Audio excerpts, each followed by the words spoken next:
नमस्कार दोस्तों, स्वागत है आपका आपके परिवार उड़ान में। Dear friends, UP constable re exam 60,244 Exampur के द्वारा जो महाभारत काम्बो पैक लॉन्च किया गया है, उस काम्बो पैक से 300 टॉप प्रश्न चूज किए गए हैं जो यूपी जीके इससे बाहर नहीं आएगा।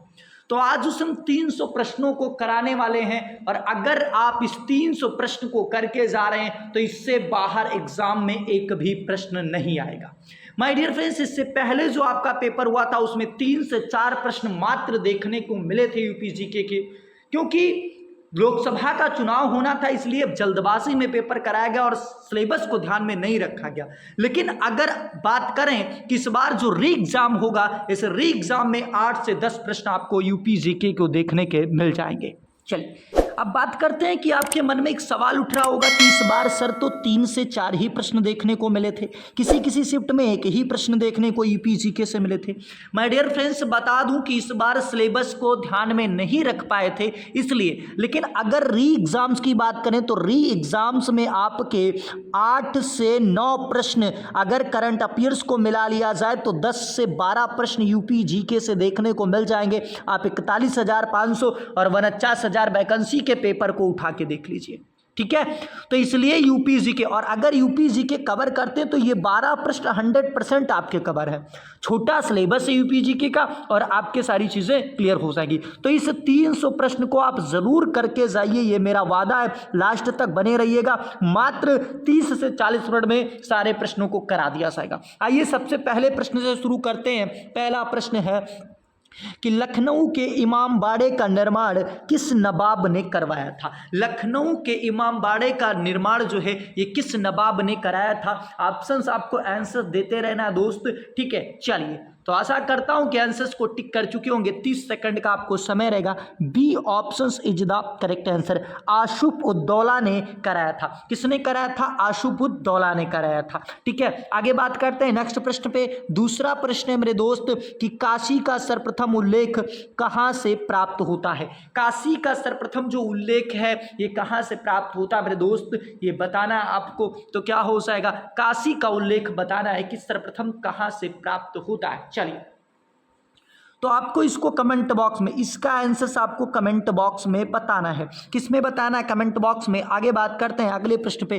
तीसरा प्रश्न है कि जो देवबंद है ये किस जनपद में स्थित है। देवबंद किस जनपद में स्थित है मेरे दोस्त, ये बताना है आपका, ठीक है। तीसरे प्रश्न का आंसर बताना है, तो आंसर क्या हो जाएगा? सहारनपुर के अंदर स्थित है। जो देवबंद स्थित है ये सहारनपुर के अंदर स्थित है। तो C option is the correct answer हो जाएगा। आगे बात करते हैं नेक्स्ट प्रश्न पे। चलिए, अगला प्रश्न स्क्रीन पर आ चुका है कि नाथ संप्रदाय का सिद्धिपीठ गोला गोकर्णनाथ मंदिर, ठीक है, गोला गोकर्णनाथ किस जनपद में स्थित है। सीधी सी बात है कि चौथे का आंसर बताना है कि गोला गोकर्णनाथ जो मंदिर है ये कहां पर स्थित है।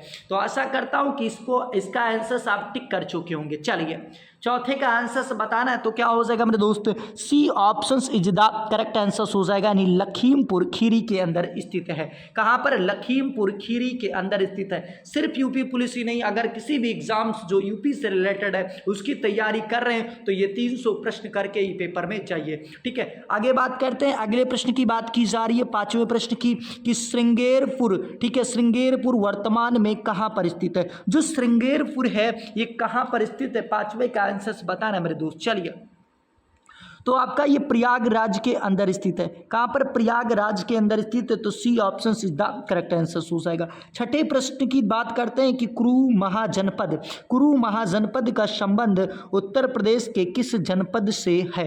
यानी वर्तमान में जो कुरु महाजनपद है कहां पर स्थित है, ठीक है। तो कुरु की राजधानी क्या हो जाएगी? तो पांचाल हो जाएगी। पंचाल के अक्षत, ठीक है। कुरु की राजधानी बताना है, छठे का पहले बताना है।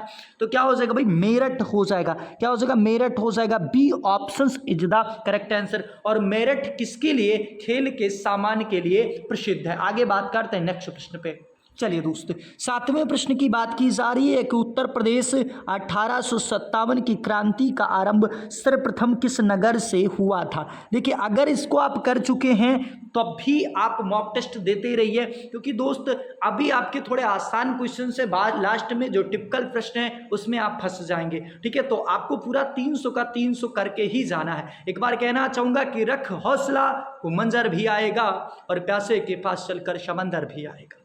कि रख हौसला वो मंजर भी आएगा और प्यासे के पास चलकर समंदर भी आएगा। कि थक कर ना बैठे मंजिल के मुसाफिर, मंजिल भी मिलेगी और मिलने का मजा भी आएगा। तो मेरठ हो जाएगा। क्या हो जाएगा? मेरठ से प्रारंभ किया गया था। 1857 की क्रांति उत्तर प्रदेश की कहां से प्रारंभ की गई थी? 57 का आंसर बताना था, तो आंसर आप छाप चुके होंगे। आगे बात करते हैं अगले प्रश्न की। पद्मावती सती मंदिर किस जनपद में स्थित है? अब इसका आंसर बताइए। चलिए, 8वें का आंसर बताना मेरे दोस्त कि पद्मावती जो सती है ये कहां पर स्थित है? तो ये कन्नौज के अंदर स्थित है। इसे पूर्व का ग्रास भी कहते हैं। कन्नौज को पूर्व का ग्रास भी कहते हैं। ये भी आपके एग्जाम्स में आ चुका है। आगे बात करते हैं नेक्स्ट प्रश्न पे दोस्तों। चलिए, अगला प्रश्न स्क्रीन पर आ चुका है कि उत्तर प्रदेश में अप्रवासी भारतीयों के लिए अपने पूर्वजों की तलाश संबंधी कौन सी योजना चलाई जा रही है? यानी अगर अपने पूर्वजों की, ठीक है, तलाश करना चाह रहे हैं जो अप्रवासी हैं, ठीक है, बिल्कुल 9 का आंसर बताना मेरे दोस्त। जबरदस्त प्रश्न है। तो कौन सा योजना चलाया जा रहा है? ठीक है, चलिए, तो भैया ये आपका डिस्कवर योर रूट्स योजना, डिस्कवर योर रूट्स योजना जो है ये चलाई जा रही है अपने पूर्वजों की तलाश करने के लिए। आगे बात करते हैं नेक्स्ट प्रश्न पे। आगे बात करते हैं दोस्त। अगला प्रश्न है कि निम्नलिखित में से कौन सा युग्म सुमेलित नहीं है? नहीं पर ध्यान देना है, आरओ वाले भी ध्यान दे लें। ये प्रश्न बहुत जरूरी है आपकी परीक्षा की दृष्टि से। चलिए दोस्त, तो 10वें का आंसर बताना है कौन सा सुमेलित नहीं है। देखिए, वृंदावन मंदिर ये आपका सुमेलित है। अगर जेके मंदिर की बात करें तो ये कानपुर के अंदर स्थित है, लखनऊ के अंदर नहीं है। तो यही आपका आंसर हो जाएगा। आंसर क्या हो जाएगा my dear? B option is the correct answer. क्या हो जाएगा? B option is the correct answer. बाकी विश्वनाथ मंदिर वाराणसी हो जाएगा और देवी पाटन मंदिर तुलसीपुर के अंदर हो जाएगा। आगे बात करते हैं नेक्स्ट क्वेश्चन पे। चलिए, 11वें प्रश्न की बात की जा रही है। पूछा गया है कि कौन सा कूट जो है वो द्वारा सही उत्तर का चयन किया जा सकता है। बिल्कुल जबरदस्त प्रश्न मेरे दोस्त। बताना है कि इनमें से कौन सा, ठीक है, सुमेलित है, किसके साथ कौन सा सुमेलित है। तुम कुछ भी नहीं जानते हो तो एक चीज तो जानते हो, ठीक है, इनमें से एक जानते हो तो फिर आप सही तरीके से मिला पाओगे। ध्रुपद मेला कहाँ पर लगता है? ठीक है, ध्रुपद गोविंद साहब मेला कहाँ पर लगता है? ठीक है, चलिए, बिल्कुल आपको मिलान करना है। 11वें का आंसर बताना है तो क्या हो जाएगा? ए ऑप्शन सी हो जाएगा। पहले का तीसरा हो जाएगा, ये पहले का तीसरा देवरिया के अंदर पशु मेला लगता है। और बी का चौथा हो जाएगा भाई ध्रुपद मेला वाराणसी के अंदर लगता है। सी का क्या हो जाएगा? गोविंद साहब मेला दूसरा हो जाएगा यानी आजमगढ़ के अंदर। और माघ मेला जो है प्रयागराज के अंदर लगता है। आगे बात करते हैं नेक्स्ट क्वेश्चन पे दोस्तों। चलिए, अगला प्रश्न स्क्रीन पर है कि किसके काल में ठुमरी को लोकप्रियता मिलना प्रारंभ हुई? ठुमरी जो है, ठुमरी गायिका गिरजा देवी थी। और ये जो ठुमरी कला थी इसमें सबसे लोकप्रिय कब हुई ये बताना। 12 का आंसर मेरे दोस्त की 12 के आंसर क्या हो जाएगा? तो सी ऑप्शन वाजिद अली शाह, वाजिद अली शाह हो जाएगा। C option is the correct answer. आगे बात करते हैं 13वें प्रश्न की बात की जा रही है। निम्नलिखित में कौन सा सुमेलित नहीं है? कौन सा सुमेलित नहीं है मेरे दोस्त? कौन सा सुमेलित नहीं है ये आपको बताना है मेरे दोस्त। तो क्या हो जाएगा? 13 का आंसर क्या हो जाएगा? ठीक है, चलिए, तो C option is the correct answer. ये कर्मा जो होता है ये सोनभद्र के अंदर होता है। देखिए, आप लोग यही करते हैं। इससे पहले जो पुलिस वाले 15 प्रश्न आए थे आपके, क्या आपके 2018 में आए? नहीं आए। क्या आपके 2019 में आए? नहीं आए। तो फिर आप सोच रहे थे नहीं आएगा, लेकिन क्या किया एग्जामिनर ने? नया दे दिया। उसी 15 से 20 प्रश्न में आपके चक्कर आने शुरू हो गए थे।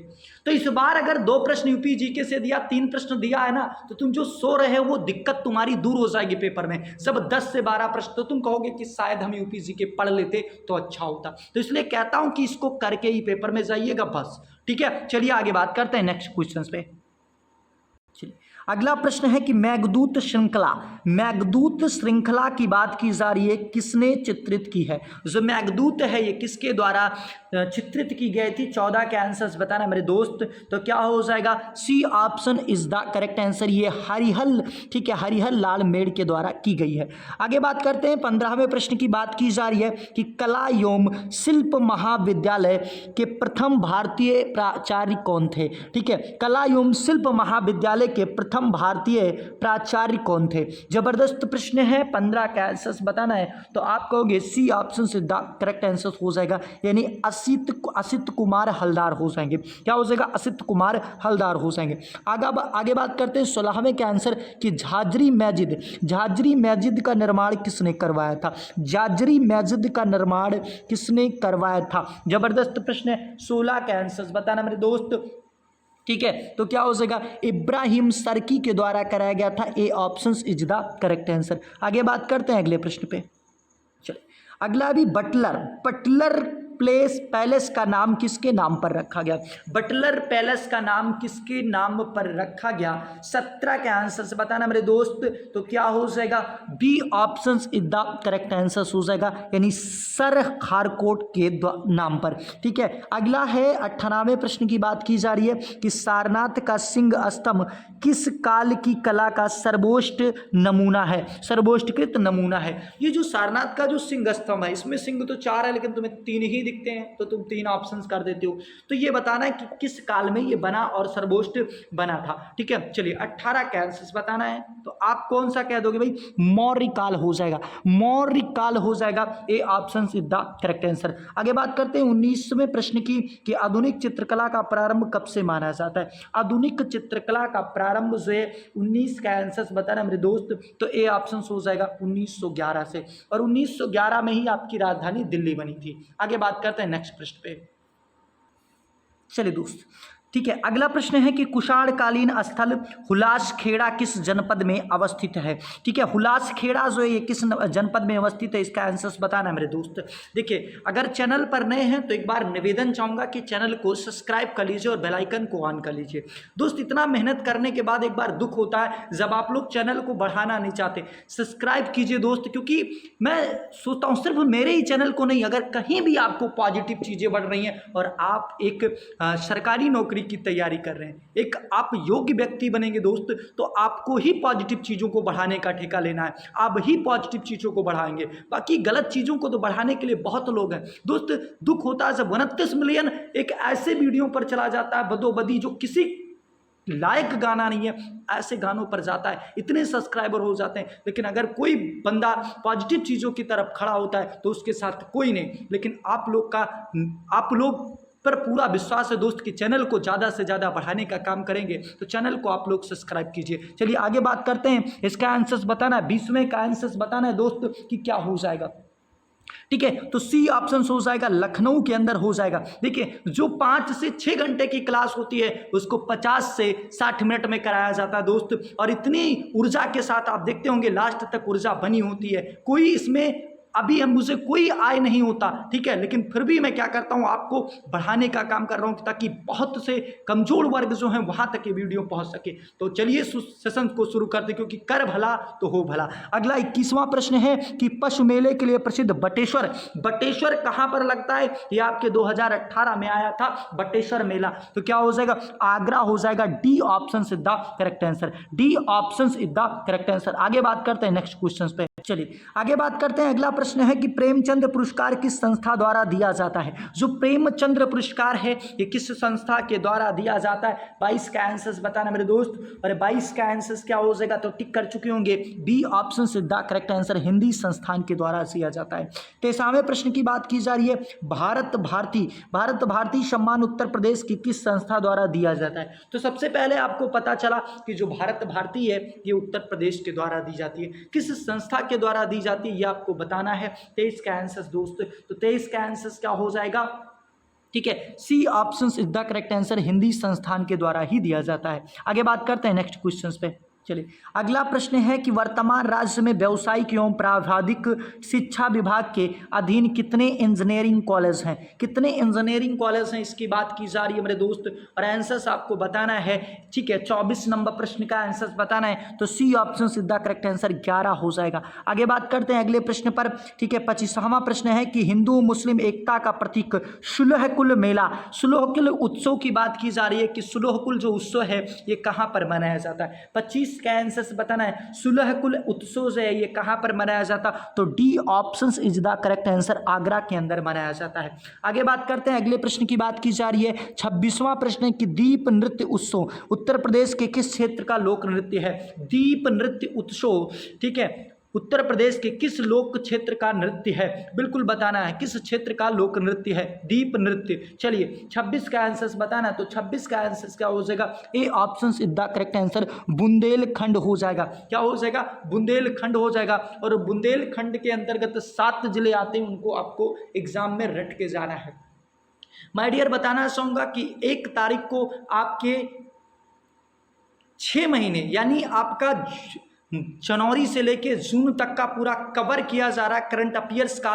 बहुत ज़बरदस्त सेशंस आने वाला है जिसमें 6 महीने के करंट अफेयर्स को बहुत ही बारीकी से दोस्त मैं बता दूं, लगभग 1 महीने मुझे उसको तैयार करने में लग गए। ठीक है, एक एक चीज़ को टाइपिंग करना, उसके बाद चेक करना, तो 1 महीने लग गए हैं दोस्त। बताना चाहूँगा कि उस क्लास को ज़रूर आप देखिएगा और किसी भी एग्ज़ाम में बैठ जाइएगा, उससे बाहर करंट अफेयर्स नहीं आएगा, ये गारंटी है। उससे बाहर करंट नहीं आएगा। आगे बात करते हैं नेक्स्ट क्वेश्चन पे दोस्त। चलिए अगला प्रश्न है 27 नंबर प्रश्न की बात की जा रही है कि उत्तर प्रदेश में भारतीय सूचना प्रौद्योगिकी संस्थान जहां स्थापित किया गया है वह संस्थान कहां है? वह स्थान कहां है? यानी भारतीय सूचना प्रौद्योगिकी संस्थान कहां पर स्थित है, यह आपसे पूछा गया। 27 का आंसर तो मेरे दोस्त ए ऑप्शन सीधा करेक्ट आंसर, इलाहाबाद के अंदर। अगला प्रश्न है कि 28 नंबर प्रश्न है गुरु गोविंद सिंह स्पोर्ट कॉलेज की स्थापना कहां पर की गई है? यानी गुरु गोविंद सिंह स्पोर्ट कॉलेज कहां पर है? 28 का आंसर बताना मेरे दोस्त, और 28 का आंसर आपका क्या हो जाएगा? D option is the correct answer, Lucknow के अंदर स्थित है। अगले बात करते हैं अगले प्रश्न पे। 29 नंबर प्रश्न आ चुका है मेरे दोस्त, क्या है? प्रथम विकलांग विश्वविद्यालय कहां पर स्थापित किया जा रहा है? तो ये आपके चित्रकूट के अंदर किया जा रहा है। कहां पर? चित्रकूट के अंदर किया जा रहा है। B option is the correct answer. अगले प्रश्न की बात की जा रही है। 30 नंबर प्रश्न है कि प्रसिद्ध दशा अवतार मंदिर उत्तर प्रदेश में कहां पर है? जो दशा अवतार मंदिर है ये कहां पर स्थित है मेरे दोस्त? 30 नंबर प्रश्न का आंसर बताना। चलिए जबरदस्त प्रश्न है, तो A option is the correct answer, Deogarh. और देवगढ़ कहां पर स्थित है? ललितपुर के अंदर सिचुएटेड है। कहां पर? ललितपुर के अंदर सिचुएटेड है। आगे बात करते हैं 31 नंबर प्रश्न की दोस्त, क्या है कि संपूर्ण साक्षरता अभियान में किस आयु वर्ग को शामिल किया गया है? संपूर्ण साक्षरता अभियान में किस वर्ग के बच्चों को यानी आयु के वर्ग को के लोगों को शामिल किया गया है? चलिए 31 का आंसर बताना है, तो धुआं कर चुके होंगे 15 से 35 वर्ष तक के लोगों को। आगे बात करते हैं नेक्स्ट प्रश्न पे। चलिए दोस्तों आगे बात करते हैं कि उत्तर प्रदेश बेसिक शिक्षा परिषद का गठन कब किया गया था? उत्तर प्रदेश बेसिक शिक्षा परिषद की बात की जा रही है। 32 का आंसर बताना, तो डी ऑप्शन सीधा करेक्ट आंसर, 1982 के अंदर किया गया था। अगला प्रश्न है 33 नंबर कि सूफी संत हाजी वारिस अली शाह, हाजी वारिस अली शाह का जो दरगाह है यानी मज़ार है ये कहाँ पर स्थित है? तो भैया देवा शरीफ में स्थित है। और देवा शरीफ कहाँ स्थित है? बाराबंकी के अंदर स्थित है। 33 नंबर प्रश्न का आंसर क्या हो जाएगा? तो 33 का आंसर हो जाएगा P option is the correct answer. चलिए आगे बात करते हैं अगले प्रश्न पे। चलिए दोस्त अगला प्रश्न स्क्रीन पर आ चुका है मेरे दोस्त, बताना है कि इलाहाबाद उच्च न्यायालय के वर्तमान न्यायाधीश कौन है? इलाहाबाद उच्च न्यायालय के वर्तमान न्यायाधीश कौन है ये आपको बताना है। तो वर्तमान न्यायाधीश कौन है? 34 का आंसर से बताना है। 34 का आंसर क्या हो जाएगा? D option is the correct answer हो जाएगा, अरुण भंसाली हो जाएगा, अरुण भंसाली हो जाएगा। आगे बात करते हैं 35 नंबर प्रश्न की बात की जा रही है। उत्तर प्रदेश विधान परिषद के प्रथम सभापति कौन थे? विधान परिषद की बात की जा रही, विधानसभा की नहीं। ठीक है, तो आंसर्स बताना मेरे दोस्त क्या हो जाएगा? ठीक है 35 का आंसर आपको टिक कर चुके होंगे, तो चंद्रभाल हो जाएंगे। C option the correct answer. आगे बात करते हैं नेक्स्ट प्रश्न पे।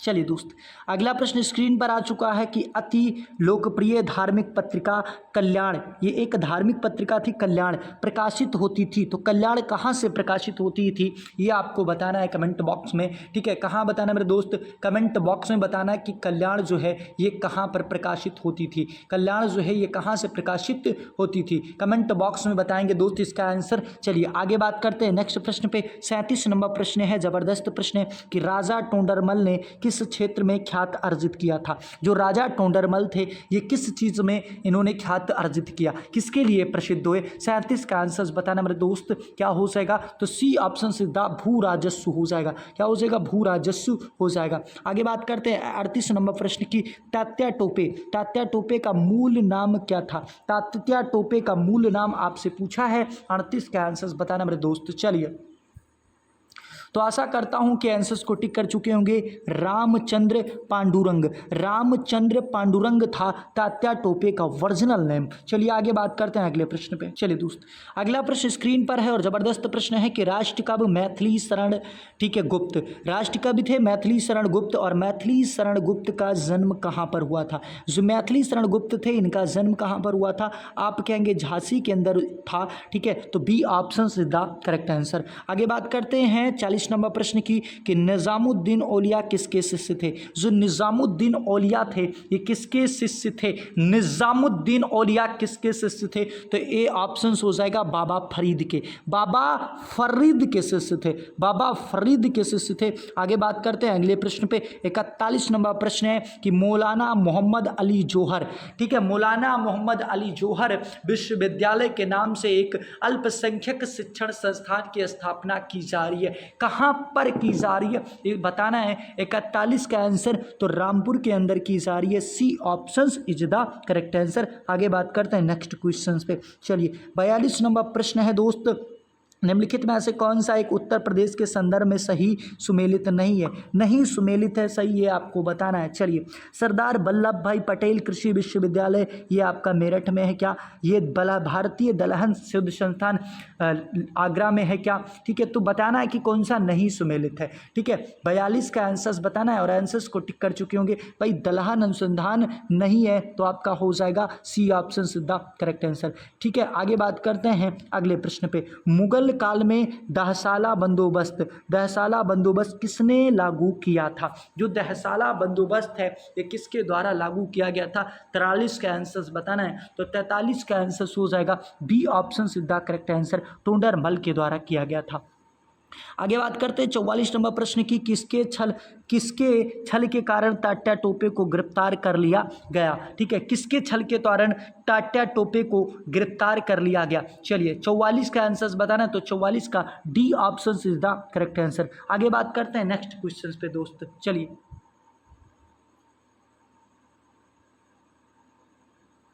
दोस्त, अगले प्रश्न की बात की जा रही है। अगला प्रश्न है कि तराई क्षेत्र का वह भाग जहां कंकड़ पत्थर और मोटे बालू के निक्षेप मिलते हैं को क्या कहा जाता है। उसको क्या कहा जाता है आपको आंसर्स बताना है। 45 का आंसर्स बताना मेरे दोस्त कि 45 का आंसर्स क्या हो जाएगा। जबरदस्त प्रश्न है और आंसर्स बताना है कि 45 का आंसर्स क्या हो जाएगा।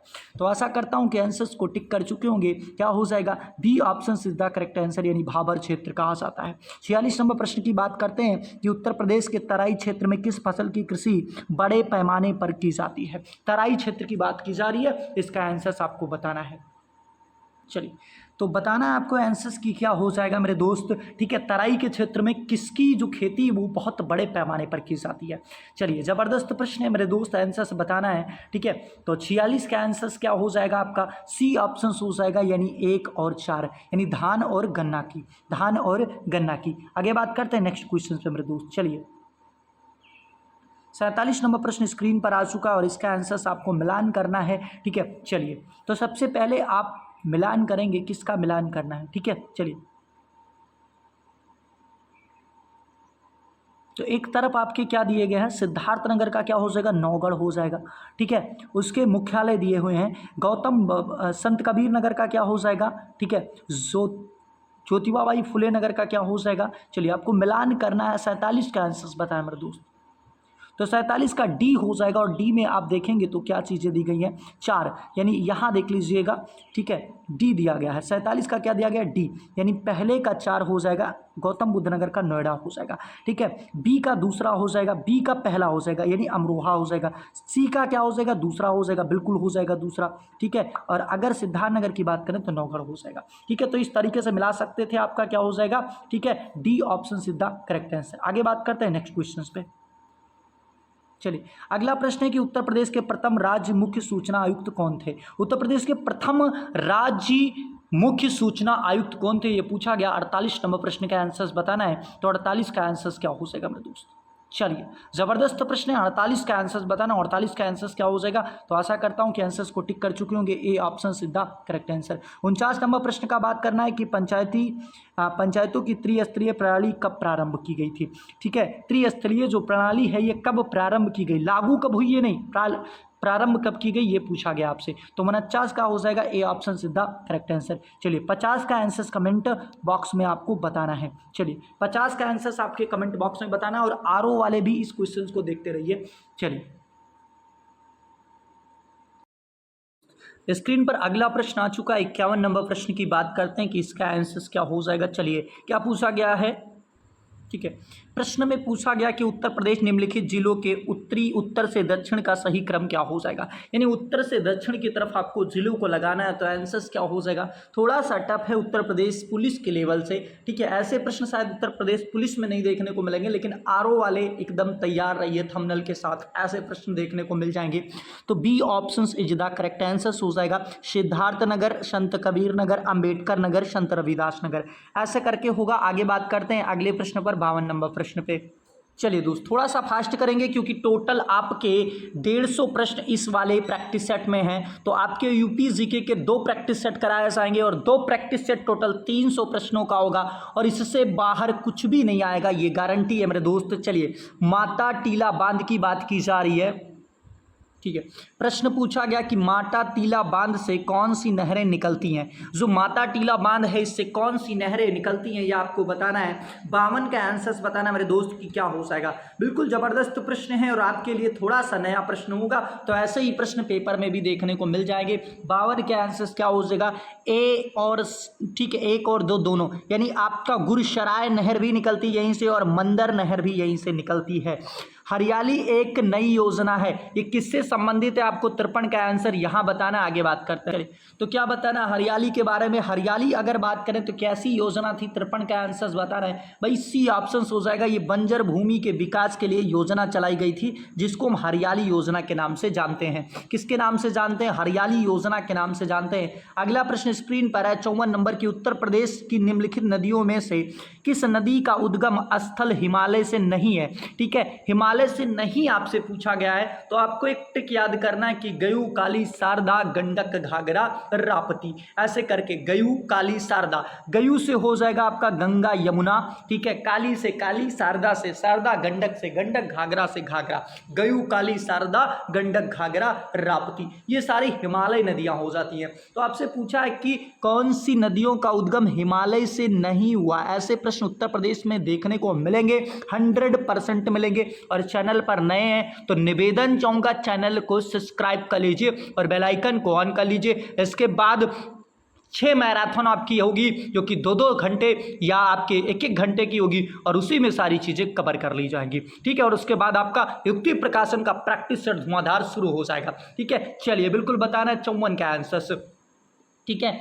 तो 54 का आंसर क्या हो जाएगा, सी ऑप्शन हो जाएगा कि भैया जो ये आपकी गोमती नदी ये भी मैदानी नदी और बेतवा नदी भी मैदानी नदी है। तो 1 और 3 हो जाएगा, और 1 और 3 कहाँ दिख रहा है, सी ऑप्शन में दिख रहा है। तो C option is the correct answer, C option is the correct answer. आगे बात करते हैं अगले प्रश्न पे, और जबरदस्त प्रश्न 55 नंबर, उत्तर प्रदेश के भावर क्षेत्र में किस प्रकार की मृदा पाई जाती है। जो भावर क्षेत्र है उसमें कौन सी मृदा पाई जाती है, किस प्रकार की मृदा पाई जाती है। 55 का आंसर बताना मेरे दोस्त कि क्या हो जाएगा। चलिए, तो आशा करता हूं कि आंसर्स को टिक कर चुके होंगे मेरे दोस्त। क्या हो जाएगा? B option is the correct answer. Bhabar क्षेत्र में ककरीली और पथरीली जो है वो मिट्टी पाई जाती है। कैसी मृदा पाई जाती है? कंकरीली और पथरीली मृदा पाई जाती है। आगे बात करते हैं 56 नंबर प्रश्न की। जबरदस्त प्रश्न है कि ग्रीष्म ऋतु में उत्तर प्रदेश का औसतम, ठीक है, अधिकतम तापमान, तो अधिकतम तापमान आपके आगरा मथुरा क्षेत्र में होता है। आगरा और मथुरा क्षेत्र में होता है। आगरा और मथुरा क्षेत्र में। कुछ लोग कहते हैं मैथ नहीं करा रहे सर, पेन देख रहे हैं कैसे चल रहा है। अगर पेन शुद्ध चल जाए तो मैथ भी करा दूं और रीजनिंग भी। बिल्कुल प्रयास किया जा रहा है, ठीक है। आप लोग चैनल को बढ़ाने का काम कीजिए तो सारी चीजें आपको दोस्त मेहनत लगता है। 2 घंटे बिना किसी सोर्सेस के इतने ज़बरदस्त तरीके से आपको वीडियो मिल रहा है। यही क्लास आपको 6 से 4 घंटे का होगा, ठीक है, और पढ़ाया जा रहा होगा और आप आराम से ले रहे होंगे, ठीक है। वहाँ भी कुछ ज़्यादा नहीं बताया जाता, बस क्या है, आपको मज़ा आता है। 6 घंटे अपना समय बर्बाद कीजिए जो 2 घंटे में आप कवर कर सकते हैं। चलिए, 56 नंबर प्रश्न पूछा गया कि ग्रीष्म ऋतु में उत्तर प्रदेश का औसतम अधिकतम तापमान होता है। कहीं भी पढ़िए, मॉक टेस्ट के लिए आप उड़ान पर विजिट कीजिए। 56 के आंसर्स बताना मेरे दोस्त। तो भैया 36 से 39 डिग्री, 36 से 39 डिग्री हो जाता है। सी ऑप्शन से द करेक्ट आंसर। अगली बात की जा रही 57 की। उत्तर प्रदेश के किस जिले में सबसे कम वर्षा होती है? सबसे कम वर्षा की बात कर रहा है, सबसे ज्यादा तो गोरखपुर के अंदर होती है। उत्तर प्रदेश की बात की जा रही है, तुम पूरे भारत में समझ लो गोरखपुर में होती है सबसे ज्यादा। लेकिन सबसे कम की बात की जा रही है तो मैं बता दूंगा मथुरा हो जाएगा। क्या हो जाएगा? मथुरा हो जाएगा। तो 57 का क्या हो जाएगा? बी ऑप्शन से द करेक्ट आंसर। आगे बात करते हैं नेक्स्ट क्वेश्चन पे। चलिए, अगला प्रश्न है उत्तर प्रदेश में सर्वाधिक वर्षा किस क्षेत्र में होती है? सर्वाधिक जो वर्षा होती है किस क्षेत्र में होता है ये आपको बताना है। 58 के आंसर्स मेरे दोस्त। चलिए, सर्वाधिक वर्षा की बात की जा रही तो गोरखपुर किस क्षेत्र में आता है आपको खुद पता होगा, ठीक है। चलिए, 58 का आंसर्स बताना है। 58 का आंसर्स क्या हो जाएगा? तो आशा करता हूं कि आंसर्स को टिक कर चुके होंगे। पूर्वोत्तर रेलवे का मुख्यालय भी है तो पूर्वी मैदान के क्षेत्र में पाया जाता है, ठीक है। आगे बात करते हैं अगले प्रश्न की बात। 59 नंबर प्रश्न पर पहुंच चुके हैं। उत्तर प्रदेश में मई जून के महीने में तीव्र चलने वाली पश्चिमी हवाओं को क्या कहा जाता है? तो जो हवाएं चलती हैं, तीव्र चलती हैं और मई से जून के महीने में चलती हैं, इसको क्या कहा जाता है? 59 का आंसर बताना है मेरे दोस्त, ठीक है। तो क्या कहते हैं? लू कहते हैं। क्या कहते हैं? लू कहते हैं। C option is the correct answer. आगे बात करते हैं नेक्स्ट क्वेश्चन पे। चलिए, अगला प्रश्न 60 नंबर है कि भारत की सिंचाई की क्षमता का सर्वाधिक भाग पूरा होता है, किससे पूरा होता है ये आपको बताना है, ठीक है। बृहद परियोजनाओं से, लघु एवं बृहद परियोजनाओं से, या लघु परियोजनाओं से, या मध्यम परियोजनाओं से। जबरदस्त प्रश्न है। 60 का आंसर टिक कर चुके होंगे मेरे दोस्त। बी ऑप्शन सीधा करेक्ट आंसर हो जाएगा, यानी लघु और बृहद परियोजनाओं के द्वारा होता है। आगे बात करते हैं अगले प्रश्न पर। चलिए, अगला प्रश्न है जबरदस्त प्रश्न है कि उत्तर प्रदेश में से कौन सा चंबल घाटी योजना से संबंधित है? चंबल घाटी योजना से संबंधित है। जबरदस्त प्रश्न है और ऐसे प्रश्न आपको बहुत फायदा पेपर में देंगे, ठीक है। चलिए, बिल्कुल बताना है। 61 का आंसर बताना मेरे दोस्त क्या हो जाएगा? तो 61 का हो जाएगा सी ऑप्शन सीधा करेक्ट आंसर। गांधी सागर योजना और आपका गोविंद बल्लभ पंत सागर योजना, ठीक है। ये दोनों आपके किस पर है? चंबल नदी पर है। किस नदी पर है? चंबल घाटी परियोजना है, यानी चंबल नदी पर स्थित है। किस नदी पर? चंबल नदी पर स्थित है। आगे बात करते हैं अगले प्रश्न पर। पूछा है सुमेलित करने को, तो यहां आपको सुमेलित करना है। फरक्का बांध आपके पश्चिम बंगाल में है, ये चीज यहां तो आपकी क्लियर हो गई। आगे बात करते हैं। चलिए, मैं आपको यहां बता देता हूं ये हीराकुंड बांध कहां पर है, तो महानदी पर है, उड़ीसा में ही है। और रिहंद बांध उत्तर प्रदेश के अंदर स्थित है। आगे बात कर लेते हैं इस क्वेश्चन पे। 63 नंबर क्वेश्चन की बात करते हैं और 63 नंबर क्वेश्चन को देखने का प्रयास कीजिएगा। उत्तर प्रदेश की पेयजल परियोजना है, यानी इनमें से कौन सा जो है ये उत्तर प्रदेश का पेयजल परियोजना है। जबरदस्त प्रश्न है। 63 के आंसर्स बताना मेरे दोस्त। तो सी ऑप्शन हो जाएगा गोकुल बैराज परियोजना। जो गोकुल बैराज परियोजना है ये पेयजल के लिए बनाया गया है, तो ये उत्तर प्रदेश के अंदर स्थित है। आगे बात करते हैं नेक्स्ट क्वेश्चन पे। चलिए, ये देखिए आपके आरओ में ऐसे ही प्रश्न आते हैं, ठीक है। उत्तर प्रदेश मूलतः एक कृषि प्रधान राज्य है, ठीक है। अब दिया गया है आर, इसके कुल मुख्य कर्मियों में, ठीक है, 62.30% कृषि कार्य करते हैं, ठीक है। तो ये बताइए क्या है? जबरदस्त प्रश्न। 64 के आंसर्स बताना है, ठीक है। उत्तर प्रदेश पुलिस वाले परेशान मत होइएगा, ये आपके लिए नहीं है, ये प्रश्न आरओ वालों के लिए है और ऐसा ही प्रश्न देखने को मिलता है आरओ में, ठीक है, मैं बताता रहूँगा जहाँ आपको थोड़ा सा, हाँ लेकिन ध्यान रखिए हो सकता है कि आपके पेपर में थोड़ा बहुत आ भी जाए। 64, तो 64 का ए हो जाएगा भाई, क्या है ए तथा आर दोनों सही है, ये दोनों चीज़ें जो लिखी हैं ऊपर सही लिखी हैं, और आर ए की सही व्याख्या भी कर रहा है। चलिए 65 नंबर क्वेश्चन की बात की जा रही है, उत्तर प्रदेश में सर्वाधिक मात्रा में कौन सी मिट्टी पाई जाती है। अभी तक आपसे इससे पहले भारत में पूछा गया था, अभी पूछा गया उत्तर प्रदेश में कौन सी मिट्टी सर्वाधिक पाई जाती है। चलिए, काली मिट्टी, जलोढ़ मिट्टी, दोमट मिट्टी या लवणीय मिट्टी। जबरदस्त प्रश्न है मेरे दोस्त। 65 का आंसर बताना है कि 65 का आंसर क्या हो जाएगा। चलिए, तो B option is the correct answer. जो भारत में सबसे ज्यादा, वही उत्तर प्रदेश में सबसे ज्यादा जलोढ़ मिट्टी पाई जाएगी।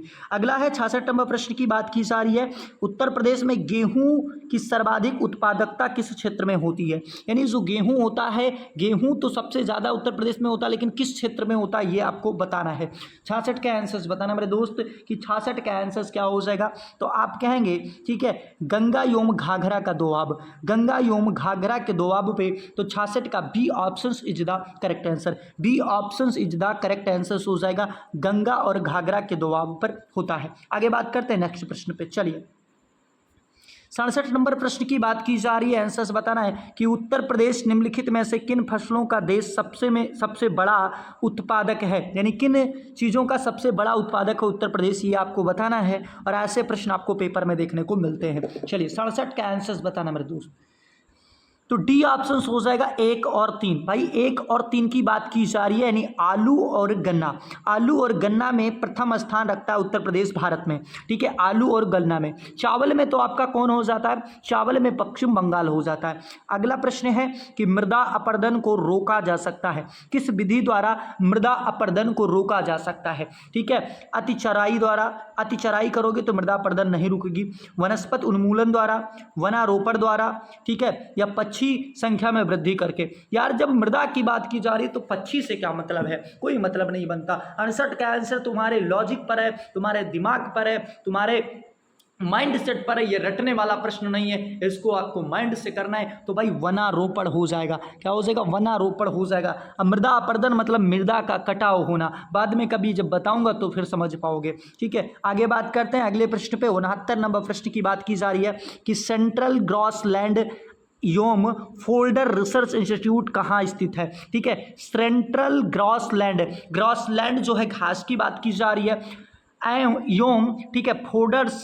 रिसर्च इंस्टीट्यूट कहाँ पर स्थित है। 69 के आंसर बताना मेरे दोस्त। जबरदस्त प्रश्न है। तो C option is the correct answer, Jhansi के अंदर स्थित है। आयुर्वेद संस्थान भी कहाँ पर स्थित है, झांसी के अंदर स्थित है। आगे बात करते हैं अगले प्रश्न की। 70 नंबर प्रश्न की बात की जा रही है। 70 नंबर प्रश्न आपसे क्या पूछा है, पूछा उत्तर प्रदेश में अवनालिका अपरदन से सबसे अधिक प्रभावित जिला है। अवनालिका अपरदन सबसे ज़्यादा जो उत्तर प्रदेश में अवनालिका अपरदन का काम करती है वो आपकी चंबल नदी करती है। और चंबल नदी कहाँ पाई जाती है, उससे आप लॉजिक लगा के आंसर्स को दे सकते हैं। तो ये इटावा हो जाएगा। C option is the correct answer. अवनालिका अपरदन के लिए सर्वाधिक जो प्रसिद्ध है वो इटावा हो जाएगा। क्या हो जाएगा मेरे भाई, इटावा हो जाएगा मेरे दोस्त। आगे बात करते हैं अगले प्रश्न पर। सुमेलित करना है इसको, ठीक है, सुमेलित करना है। आपको बताना है कि खाद्य पार्क कहाँ पर स्थित है और खाद्य अनुसंधान एवं विश्लेषण कहाँ स्थित है। तो 71 को हम छोड़ दे रहे हैं। चले, स्क्रीन पर 72 नंबर प्रश्न आ चुका है मेरे दोस्त। 72 का आंसर बताना है कि उत्तर प्रदेश में एग्रो पार्क स्थापित किया जा रहा है। शासन ने एग्रो पार्क की बात की जा रही है कि एग्रो पार्क कहां पर स्थापित किया जा रहा है। जबरदस्त प्रश्न है और आंसर्स बताना है कि एग्रो पार्क कहां पर। 72 का आंसर बताना है तो बी ऑप्शन सीधा करेक्ट आंसर, लखनऊ के अंदर स्थापित किया जा रहा है। ठीक है, लेकिन लखनऊ और हापुड़ दो जगह पर, बी ऑप्शन यहाँ है, लखनऊ और हापुड़ दो जगह पर किया जा रहा है। लखनऊ और हापुड़ दो जगह पर किया जा रहा है। आगे बात करते हैं अगले प्रश्न पर। अगला प्रश्न 73 नंबर प्रश्न है मेरे दोस्त। पूछा गया कि उत्तर प्रदेश में सिंचाई के मुख्य साधन हैं। सिंचाई के मुख्य साधन कौन सा है, तो सबसे पहले तो नलकूप हो जाता है, लेकिन और भी है। 73 का आंसर बताना है मेरे दोस्त। 73 का आंसर क्या हो जाएगा, तो बी ऑप्शन हो जाएगा, यानी 2, 1 3 4। सबसे पहले तो ये किससे करते हैं, ये नलकूप से करते हैं, फिर ये नहरों से करते हैं, फिर ये तालाब और कुओं से करते हैं, और चौथा अन्य साधन भी उपलब्ध हैं, अन्य साधन भी उपलब्ध हैं। चलिए आगे बात करते हैं अगले प्रश्न पे। यहाँ आपका 74 नंबर प्रश्न आ चुका है। आंसर्स बताना मेरे दोस्त 74 का क्या हो जाएगा। चलिए ठीक है, 74 का आंसर बताना है कि राज्य का कौन सा जिला, ठीक है, पान उत्पादन के लिए विशेष रूप से जाना जाता है। पान उत्पादन की बात की जा रही है, और पान उत्पादन के लिए जो उत्तर प्रदेश का राज्य फेमस है, सॉरी जिला फेमस है, वो आपका महोबा हो जाएगा।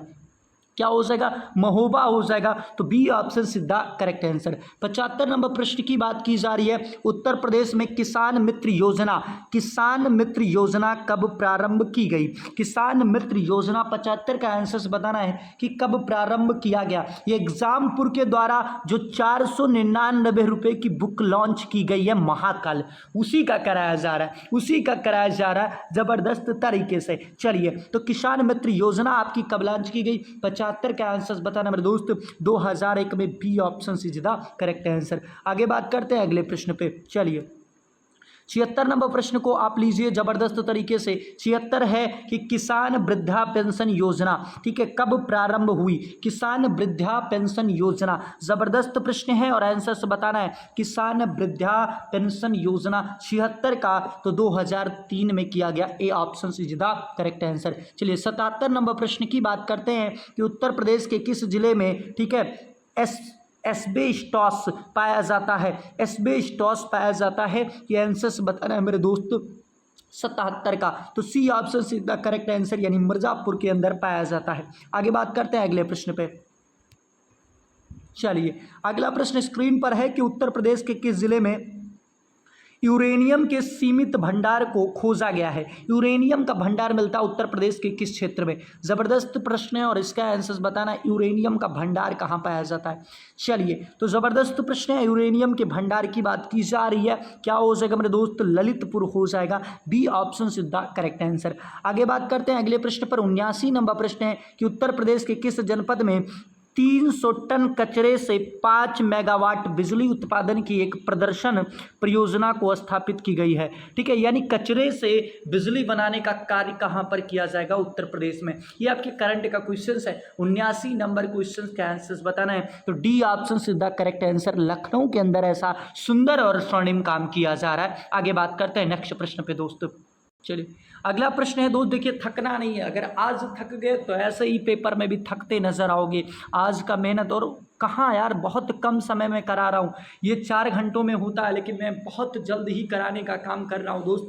अगला है कि सरदार वल्लभ भाई पटेल कृषि एवं प्रौद्योगिकी विश्वविद्यालय, जो सरदार पटेल, ठीक है, कृषि एवं प्रौद्योगिकी विश्वविद्यालय है, ये कहाँ पर स्थित है मेरे दोस्त, बताना है। 81 का आंसर बताना है, तो आप कहोगे सर ये मेरठ के अंदर स्थित है। ए ऑप्शन सीधा करेक्ट आंसर। ए ऑप्शन सीधा करेक्ट आंसर। मेरठ के अंदर नौचंडी मेला भी लगता है। मेरठ खेल के सामान के लिए भी प्रसिद्ध है। ठीक है, मेरठ किसके लिए, खेल के सामान के लिए भी प्रसिद्ध है। आगे बात करते हैं 82 नंबर प्रश्न की। उत्तर प्रदेश में रेणुकूट, ठीक है, रेणुकूट में हिंडाल्को की स्थिति का मुख्य कारण क्या है, जिसकी निकटता, यानी इसको रेणुकूट में ही क्यों, हिंडाल्को को जो है ये रेणुकूट में ही क्यों बनाया गया। जबरदस्त प्रश्न है, और 82 का आंसर बताना है, तो आप कहेंगे मेन यहाँ पर शक्ति का स्रोत है, तो भैया D option is the correct answer. D option is the correct answer. आगे बात करते हैं अगले प्रश्न पे। चलिए अगला प्रश्न है 83 नंबर प्रश्न की बात की जा रही है। चलिए दोस्त अगले प्रश्न की बात की जा रही, 81 नंबर प्रश्न है कि विद्युत संयंत्रों में कौन सा विद्युत संयंत्र गैस पर आधारित है। कौन सा गैस पर, ये विद्युत संयंत्र है सारे, और ये गैस पर आधारित है। 83 का आंसर बताना, 83 नंबर क्वेश्चन का आंसर बताना है दोस्तों। तो ए ऑप्शन हो जाएगा, और ए ऑप्शन में आपका 1 और 2 दोनों आता है, यानी औरैया विद्युत संयंत्र और दादरी विद्युत संयंत्र। औरैया विद्युत संयंत्र और दादरी विद्युत संयंत्र जो है ये गैस पर आधारित संयंत्र है। ये गैस पर आधारित संयंत्र है। आगे बात करते हैं अगले प्रश्न पर, और ये 84 नंबर प्रश्न है दोस्त। क्या प्रश्न पूछा गया कि उत्तर प्रदेश को बिजली बेचने के लिए निजी क्षेत्रों की पनबिजली परियोजनाएं उत्तराखंड में कहाँ स्थापित की गई हैं? उत्तराखंड में कहाँ पर स्थापित की गई हैं? उत्तर प्रदेश को बेचने के लिए। ठीक है, चलिए, उत्तर प्रदेश बिजली खरीद रहा है। अब बताओ 84 का आंसर वो भी उत्तराखंड से। चलिए 84 का आंसर बताना मेरे दोस्त, और 84 का आंसर हो जाएगा एक और। ठीक है, 84 का आंसर हो जाएगा एक और दो दोनों, यानी आपके, ठीक है, विष्णुप्रयाग और श्रीनगर, ये विष्णुप्रयाग और श्रीनगर दोनों हो जाएगा। ठीक है, चलिए आगे बात करते हैं। 85 नंबर प्रश्न की बात की जा रही है कि मान्यवर श्री काशीराम कृषि एवं प्रौद्योगिकी विश्वविद्यालय कहाँ पर स्थित है? काशीराम, ठीक है, कृषि एवं प्रौद्योगिकी विश्वविद्यालय कहाँ पर स्थित है? काशीराम जी की बात की जा रही है। 85 के आंसर्स बताना मेरे दोस्त, 85 के आंसर्स बताना। तो सी ऑप्शन सीधा करेक्ट आंसर, बांदा के अंदर स्थित है। कहाँ पर? बांदा के अंदर स्थित है। अगला प्रश्न है कि उत्तर प्रदेश में चकबंदी योजना कब लागू हुआ? चकबंदी योजना कब लागू हुआ आपको बताना है। ठीक है दोस्त, चकबंदी योजना की बात की जा रही कि चकबंदी योजना कब लागू किया गया था। 86 नंबर प्रश्न का आंसर बताना दोस्त। ठीक है, तो 86 का आंसर हो जाएगा डी ऑप्शन सीधा करेक्ट आंसर, यानी 1954 हो जाएगा। क्या हो जाएगा? 1954 हो जाएगा। आगे बात करते हैं 87 नंबर प्रश्न की। 87 नंबर पर प्रश्न पूछा गया कि सोगाई पंप नहर की निर्माण परियोजना किस जनपद में है? ठीक है, ये 499 की बुक आ रही है, इसका पीडीएफ भी मैं टेलीग्राम पे डाल दूंगा, लेकिन जब सारी क्लासें कंप्लीट हो जाएंगी उसके बाद, क्योंकि आप पीडीएफ ले लेते हैं उसके बाद उसको पढ़ नहीं पाएंगे, ये मुझे पता है दोस्त। ठीक है, बिल्कुल। तो सोगाई नहर का निर्माण, ठीक है, परियोजना किस जनपद में स्थित है आपसे पूछा गया। तो 87 का आंसर हो जाएगा बी ऑप्शन सीधा करेक्ट आंसर, चंदौली के अंदर स्थित है। अगला प्रश्न पूछा 88 नंबर प्रश्न कि टोपरा मेरठ से 2 अशोक स्तंभ, ठीक है, लेख दिल्ली कौन लाया था? जो टोपरा मेरठ से, ठीक है, एक स्तंभ है, तो टोपरा स्तंभ को दिल्ली कौन लाया था? सीधा क्वेश्चन आपसे पूछ रहा है, तो ये आपको बताना है मेरे दोस्त। 88 का आंसर, 88 का आंसर हो जाएगा Firoz Shah Tughlaq is the correct answer. Firoz Shah Tughlaq is the correct answer. अगला प्रश्न पूछा गया 89 नंबर प्रश्न कि उत्तर प्रदेश में बहने वाली पवित्र नदी गंगा किन नदियों के मिलने से बनी है? यानी किन नदियों के मिलने से बनती है आपकी गंगा? उत्तराखंड में आपके भागीरथी प्लस अलकनंदा के मेल को गंगा कहा जाता है। तो ये option is the correct answer, ये option is the correct answer हो जाएगा 89 का। चलिए आगे बात करते हैं नेक्स्ट क्वेश्चन पे। चलिए 90 नंबर प्रश्न आ चुका कि उत्तर प्रदेश राज्य वस्त्र निगम की स्थापना कब की गई? ठीक है, वस्त्र राज्य निगम की बात की जा रही है, कब किया गया था? 90 के आंसर्स बताना मेरे दोस्त, और 90 के आंसर्स आप टिक कर चुके होंगे, बी ऑप्शन सीधा करेक्ट आंसर 1969 में। अगला प्रश्न है जबरदस्त प्रश्न पूछा गया 91 प्रश्न, ठीक है, उत्तर प्रदेश के किस जनपद का अति सघन वन क्षेत्र है? यानी सर्वाधिक वन क्षेत्रफल वाला आपसे पूछ रहा है, तो 91 का आंसर बताना है, आप बता चुके होंगे। ठीक है, क्या हो जाएगा? 91 का आंसर आपको कमेंट बॉक्स में बताना है, 91 के आंसर कमेंट बॉक्स में बताना। आगे बात करते हैं नेक्स्ट क्वेश्चन पे। चलिए दोस्त, अगला प्रश्न है आपका 92 प्रश्न, इसका मिलान करना है। ठीक है, क्या करना है मेरे दोस्त? मिलान करना। तो आपका नवाबगंज पश्चिम बिहार गोंडा के अंदर ही स्थित है। ओखला जो है आपका समस्तीपुर पश्चिम बिहार रायबरेली के अंदर है। सॉरी, आपका जो नवाबगंज है ये उन्नाव के अंदर स्थित है। ठीक है, आपका जो पार्वती अर्गा ये गोंडा के अंदर स्थित है। आपका समस्तीपुर पश्चिम बिहार जो है ये रायबरेली के अंदर स्थित है, और आपका जो ओखला पश्चिम बिहार है गाजियाबाद के अंदर स्थित है। ठीक है, तो आप आंसर्स को टिक कर चुके होंगे। पहले का क्या हो जाएगा? पहले का दूसरा हो जाएगा, और पहले का दूसरा हो जाएगा, दूसरे का क्या हो जाएगा? दूसरे का तीसरा हो जाएगा। तो दूसरे का तीसरा बी ऑप्शन में ही दिख रहा है, तो क्या हो जाएगा आपका? यानी बी का तीसरा हो जाएगा, तो आपका क्या हो जाएगा? बी ऑप्शन सीधा करेक्ट आंसर हो जाएगा। आगे बात करते हैं 93 नंबर क्वेश्चन पे। चलिए अगला प्रश्न 93 क्वेश्चन का आंसर्स बताना है। ठीक है, जबरदस्त प्रश्न है। क्या भाई? लौह अयस्क का सबसे संपन्न भंडार कर्नाटक में है, पाया जाता है। दूसरा दिया गया भारत विश्व में लौह अयस्क में दूसरा बड़ा उत्पादक है। तीसरा दिया गया भारत में उड़ीसा लौह अयस्क का सबसे बड़ा उत्पादक है। तो इसमें कौन सा सही है आपको बताना है 93 नंबर क्वेश्चन का आंसर। तो सी ऑप्शन सीधा करेक्ट आंसर, 1 और 3 सही हो जाएगा। यानी ये वाला दूसरा वाला गलत है भाई। सबसे बड़ा भंडार जो है कर्नाटक के अंदर स्थित है। ठीक है, 1 और 3 सही हो जाएगा। ठीक है, भारत विश्व में दूसरा स्थान नहीं है लौह अयस्क में। ठीक है, आगे बात करते हैं अगले प्रश्न पे। चलिए अगला प्रश्न पूछा गया कि भारत का सर्वप्रथम राष्ट्रीय उद्यान कौन सा है। सबसे पहले राष्ट्रीय उद्यान की बात की जा रही है। 94 नंबर प्रश्न का आंसर बताना है, तो डी ऑप्शन सीधा करेक्ट आंसर हो जाएगा, Jim Corbett national park. Jim Corbett national park, सबसे बड़ा नेशनल पार्क नहीं पूछा, सबसे पहला नेशनल पार्क पूछा है, तो आप कहेंगे जिम कॉर्बेट नेशनल पार्क। लेकिन अभी ये भारत का सबसे पहले पूछा है, ठीक है, तो भारत का अगर पूछेगा तो जिम कॉर्बेट नेशनल पार्क ही हो जाएगा। अगला 95 नंबर प्रश्न की बात की जा रही है कि राज्य के किस जनपद में बब्बर सफारी शेर पार्क, बब्बर शेर सफारी पार्क स्थापित किया गया। ठीक है, बब्बर शेर की बात की जा रही है, तो आपके आंसर्स बता रहे हैं। और 95 का आंसर, जिसको लायन सफारी के नाम से भी जाना जाता है, तो 95 का आंसर हो जाएगा, ठीक है, सी ऑप्शन सीधा करेक्ट आंसर, यानी इटावा हो जाएगा। क्या हो जाएगा? इटावा हो जाएगा। अगला 96 प्रश्न की आंसर्स का बताना है कि उत्तर प्रदेश सरकार द्वारा स्थापित प्रथम वन्य जीव विहार कौन सा है। प्रथम वन्य जीव विहार कौन सा है?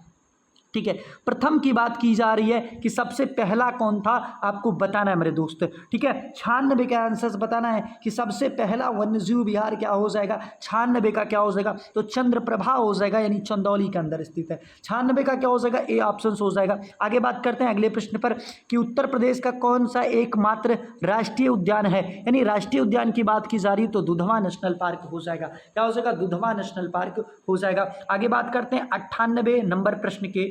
ठीक है, चलिए 98 प्रश्न है कि उत्तर प्रदेश में जड़ी बूटी एवं तेंदू के पत्ते का संग्रहण किसके द्वारा किया जाता है। बिल्कुल जबरदस्त प्रश्न है, आंसर्स बताना है। ठीक है, तो क्या हो जाएगा इसका? 98 का आंसर हो जाएगा C option, Uttar Pradesh one निगम के द्वारा। ठीक है, अगला प्रश्न 99 उत्तर प्रदेश उच्चतम औद्योगिक वृद्धि दर अंकित की। ठीक है, कब अंकित की थी इसने? उत्तर प्रदेश ने किस पंचवर्षीय योजना के दौरान? तो 99 का हो जाएगा 6वीं पंचवर्षीय योजना के दौरान। आगे बात करते हैं अगले प्रश्न पर, और इसका आपको आंसर्स का मिलान करना है। ठीक है, और कमेंट बॉक्स में इन चारों के आंसर्स क्या होंगे ये आपको कमेंट बॉक्स में बताना है दोस्त। इसके बाद भी प्रश्न आपके हैं, टोटल इसमें 150 प्रश्न थे, तो आपको अगली क्लास में कराया जाएगा। ठीक है, यहां से देखिए जबरदस्त प्रश्न शुरू होगा, अगली क्लास में आपको कराएंगे। आज के लिए इतना ही। जय हिंद, जय भारत, जय उड़ान, कर विजय उड़ान।